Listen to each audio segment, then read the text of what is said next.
आज़ाद हिंदुस्तान के पीछे कई ऐसी महिलाओं का हाथ रहा है जिन्होंने हिंदुस्तान को आज़ादी दिलाने के लिए अपना पूर्ण योगदान दिया। आज भी इतिहास के पन्नों में कई ऐसी महिलाओं के नाम दर्ज हैं जिन्हें पर जाना चाहिए। हालांकि भारत की आज़ादी से पहले कई ऐसे वंशज रहे हैं जिनकी अपनी अलग कहानी और संघर्ष रहा है। इन वंशज में कई महिलाएं ऐसी भी रही हैं जिन्होंने न सिर्फ शासन किया बल्कि कई प्रेरणादायक काम भी किए हैं। इनमें से एक है राजकुमारी चंद्रकांता। मगर बहुत कम लोग ऐसे हैं जिन्हें मिर्जापुर की राजकुमारी चंद्रकांता और उसके रहन सहन के बारे में मालूम होगा। कौन थी राजकुमारी चंद्रकांता? चंद्रकांता सोनभद्र के महाराजा जयसिंह की बहुत बहादुर बेटी थी। रानी के माता का नाम रत्नगर्भा था, जो मिर्जापुर के राजकुमार की खास पत्नी थी। कहा जाता है कि चंद्रकांता का जन्म 1938 में हुआ था। हालांकि सोनभद्र को अब मिर्जापुर के नाम से जाना जाता है, जहां राजकुमारी की प्रेम कहानी काफी लोकप्रिय है। रानी चंद्रकांता की प्रेम कहानी। बता दें कि रानी चंद्रकांता को बचपन में ही वाराणसी जनपद नौगढ़ राज्य के अधिपति सुरेंद्र सिंह के बेटे से प्यार हो गया था, जिनके पुत्र का नाम राजकुमार वीरेंद्र सिंह था। कहा जाता है कि राजकुमारी को पहली नज़र में ही राजकुमार से प्यार हो गया था, जिसे पूरा करने के लिए चंद्रकांता पूरी दुनिया से लड़ बैठी। हालांकि इन दोनों की प्रेम कहानी किसी कारणवश पूरी नहीं हो सकी, लेकिन आज भी इन दोनों की प्रेम कहानी की मिसाल दी जाती है। नौगढ़ और विजयगढ़ की दुश्मनी थी रुकावट। लेखक देवकीनंदन खत्री के उपन्यास में उल्लेख मिलता है कि चंद्रकांता की प्रेम कहानी के बीच तमाम तरह के अवरोध थे, जैसे जाति। ये भी कहा जाता है कि उनकी कहानी में सबसे बड़ी रुकावट दो परिवारों की दुश्मनी थी। बता दें कि नौगढ़ और विजयगढ़ के बीच दुश्मनी का रिश्ता था। इतिहास के अनुसार विजयगढ़ के महाराज नौगढ़ के राजा को अपने भाई की हत्या का जिम्मेदार मानते थे। इसके अलावा एक और वजह महामंत्री क्रूर सिंह को भी माना जाता है, क्योंकि महामंत्री क्रूर सिंह चंद्रकांता से काफी प्रेम करता था। चंदौली जिला है प्रेम कथा का गवाह।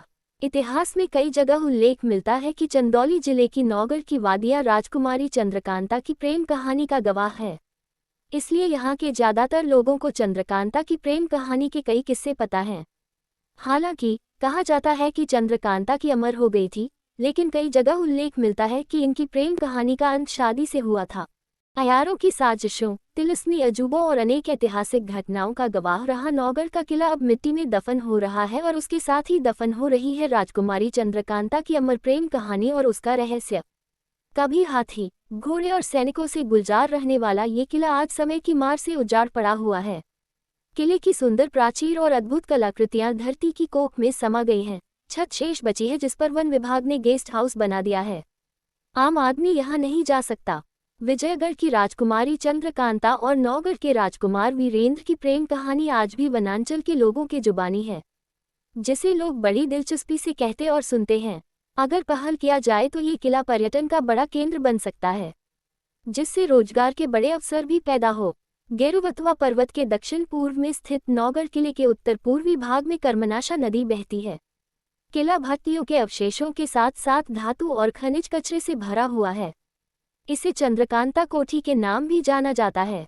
किले में आज भी वह सुरंग साफ देखी जा सकती है जो लोगों के अनुसार विजयगढ़ जाती थी। विजयगढ़ की राजकुमारी चंद्रकांता और नौगढ़ के राजकुमार वीरेंद्र सिंह की अमर प्रेम कहानी का गवाह ये किला चंद्रकांता से जुड़ी किंवदंतियों के लिए प्रसिद्ध है। लगभग 3000 वर्ष पूर्व के अवशेष स्थल के प्राचीन इतिहास की गवाही देते हैं, जिसमें एक आध आज भी वन विभाग के गेस्ट हाउस के बाहर लगे।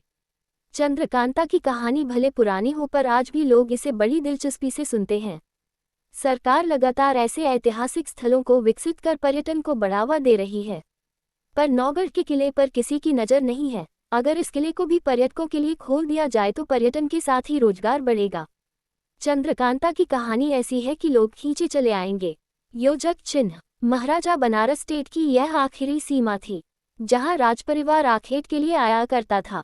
इसके बाद महाराजा ने ही इसे वन विभाग को संरक्षण के लिए सौंपा था, जिसके बाद जर्जर किले को संरक्षित करने के लिए ही उसकी छत पर गेस्ट हाउस बनाया गया है, जहां हमेशा सुरक्षा गार्ड आदि रहते हैं।